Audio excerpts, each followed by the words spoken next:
What's up, everyone? Frostie here, coming at you with a brand new deck tech for Magic the Gathering Arena. Some of these decks you may have seen on our Twitch stream, so I figured we'll go over some of them, let you know some of the decisions behind the card choices, and I'd love to see what you guys would suggest for some of these card choices. So, first one we're going to start off with is our GRIXIS Control. It was the first deck that I went through and started building in Arena after the new economy went live and we were able to go through our crazy amount of gem packs. You can catch that video on the channel here as well. First thing I want to start off with is the land base. Pretty standard Grixis land base. Nothing crazy.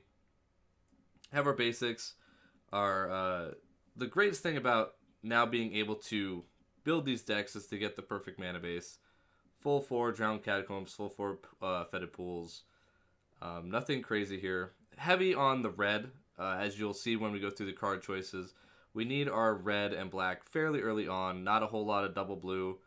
Actually, there's no double blue in the deck at all. But quite a bit of double black and double red. So, as we play through Arena, this mana base may change. We may lean a little bit more towards red and black with only a splash of blue. We'll see as we get to play more and more games with it. Always tweaking mana bases. If you guys have suggestions for a different land base, or if you found one that works out a little bit better for you, feel free to let me know in the comments. And then we'll move right along to the removal suite. Start with Magma Spray. As we were playing games, going through quick constructed queues, we realized that early on in the game, we were losing to random 2/2s for 1 and and 3/2s for 2, especially against mono red and blue-white, or Merfolk. And a Braid and Lightning Strike just weren't cutting it. Being able to actually hit a 1-drop or a 2-drop with Magma Spray is infinitely better, especially with the amount of tap lands that we could possibly have. So, cut down to 2 Magma Sprays here. Cast Down, brand new card added to Dominaria, is perfect for this deck. Absolutely great. There's not a whole lot of legendaries out there. Obviously, it sucks against, mirror matches or anybody playing any sort of Angels decks or anything like that, but perfect card. Glad to have Doomblade back in a format. Moment of Craving, pretty classic Grixis removal spell here.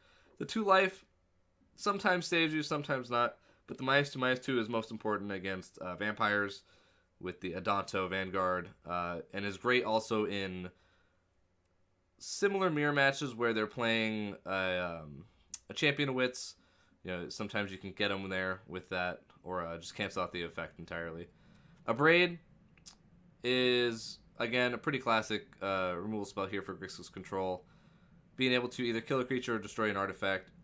What I've been noticing with the new economy and the ability for people to buy packs and stuff, you don't see a lot of random treasure maps or thematic compasses or anything like that. The artifact count that I've seen online has dropped significantly now that people are able to just build the decks that they want to build. So this may change. We may find different spells, or we may switch over to just more Magma Sprays and more Cast Downs, but we'll have to see as time goes on there. Switching over to our 1 board wipe, well, I guess second board wipe, but the first board wipe that we have, Sweltering Suns. Reason I chose Sweltering Suns over something like Golden Demise is the 3 damage versus -2/-2 to me felt a little bit more important. It felt like I was able to get a little bit more value out of it by that extra 1 damage when there are a few Lords in play, especially against Merfolk. Merfolk gets very big very quickly. Dinosaurs early on have a lot of 2/3s and 3/3s. Explorer also gets up to 3/3s and 4/3s. So the -2/-2 from Golden Demise is great against tokens, but I was not seeing the value there for Grixis Control, because obviously if they're flooding with tokens, Sweltering Suns is going to be fine, and the double red versus double black in our build is much easier to get. So we went with Sweltering Suns, and also it cycles. Golden Demise ends up being a dead card in some matchups, and being able to just ditch the Sweltering Suns for a random card off the top, in my opinion, is just better. Then we'll run over to, we're trying a little bit of a little spice here. Phyrexian Scriptures. I'm not sold on it yet. It did win us a game by actually putting a 1/1 counter on a Scarab God, which was pretty hilarious. Not quite sold on this yet. However, Damnation with Suspend 1, I think is still good. There's not a lot of enchantment removal. Brontodon is pretty much the only one that's normal. And, I mean, if they're going to sack a Brontodon to kill your Scriptures, that's fine. And, I mean, if it sticks around to play, yes, it does have some anti-synergy with Scarab God. But you can also bounce your own Phyrexian Scriptures back to your hand with Consign. Or just respond with it on the stack if you have Scarab God and play at the same time. But Damnation Suspend 1, I think, is pretty good. A solid board clear. I like it over Bantu's Last Reckoning simply because you don't have to worry about not casting spells and locking down your mana for 2 turns in a row. So, we'll try this out. Let me know how you guys like this, or if there's another card you'd suggest in sort of the board clear category there. And then let's move over to the counter suite. Oh, sorry. We have one more card. Vraska's Contempt, Classic, 4X. I think you need Vraska's Contempt in Grixis. Without it, you lose to so many things. Phoenix by itself can kill you if you don't have access to a Contempt, or a way to use 2 removal spells on it and get it out of the game. But Vraska's Contempt, perfect card. Over to counter suites. Syncopate, back into standard now with a reprint in Dominaria. This has kind of been a contention in my chat. A lot of people do not like Syncopate. They don't like it in the early game. They don't like it in late game. It doesn't cycle. The exile portion on it is obviously an upside over something like a Censor, but the fact that we don't really have hard counters in our deck has killed us before. We've lost many games to the mirror match, not necessarily a mirror match, but against blue-black control, because we just can't win counter wars. And I think I'm okay with that. Obviously, no deck is perfect, and you're going to have some weak matchups. If blue-black control against us is a weak matchup, then so be it. I like Syncopate. I'd like to try it a lot more. When sideboards actually come around into Arena and we get to really play best of 3s, obviously this deck will change quite a bit. I'll post another deck tech when that eventually happens, although I don't foresee that happening for months and months. But, I mean, Syncopate is Syncopate, right? Hasn't changed. I still think it's good, so I'm still going to rock 3 of them. Over here to Supreme Will, again, a versatile counterspell. We use it more as an alchemy, looking at the top 4, more than so an actual counterspell, because the amount of removal in our deck, we have no reason to counter creatures, really. We're more so looking to either gain tempo through a Supreme Will or Syncopate, or stop something that's going to be hard for us to remove. So that's the only counters we're running, surprisingly. So for those who were like, oh, I want to see 12 counterspells or something, that's just not going to be in this deck. Utility cards, though. 1, Search for Ascanta. Again, this card is too good to just not include. I would not say it's a must, but if you had a reason to, or if you had the ability to play it, I would suggest you would. But I mean, if you only have one rare wild card, I would say make a Contempt over a Search. But Search Ascanta is absolutely fantastic, and especially late into the game when we're looking for one of our Planeswalkers, it's just a perfect card. 2 Divination, playing Divination over any of the other draw spells. Really, we have 2 Illuminates, but that's only because we can't play Glimmer. So 2 Divination. What I've noticed playing GRIXIS Control is that on turn 3, we don't really do a whole lot. If we've removed something, it's been on turn 2. And if we're Sweltering Suns, we're Sweltering Suns. But other than that, on turn 3, we don't do a whole lot. There's no reason to hold up counterspells generally in Arena on turn 3. There's nothing that's going to come down that's going to really kill you. So being able to just play Divination, fill up our hand again, hit our land drops has been absolutely phenomenal.